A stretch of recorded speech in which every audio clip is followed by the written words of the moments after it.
हनूमानञ्जनासूनुः वायुपुत्रो महाबलः रामेष्ठः फल्गुणः सकः पिङ्गाक्षो मितविक्रमः उदधिक्रमणश्चैव सीता सन्देशहारकः लक्ष्मणप्राणदाता च दशग्रीवस्य दर्पः 12 नामानि कपीन्द्रस्य महात्मनः स्वापकाले प्रबोधे च यात्राकाले च यः पठेत् न भयम् विद्यते तस्य सर्वत्र विजयी भवेत्।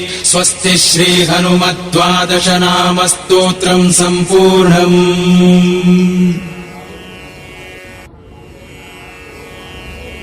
हनूमानञ्जनासूनुः वायुपुत्रो महाबलः रामेष्ठः फल्गुणः सकः पिङ्गाक्षो मितविक्रमः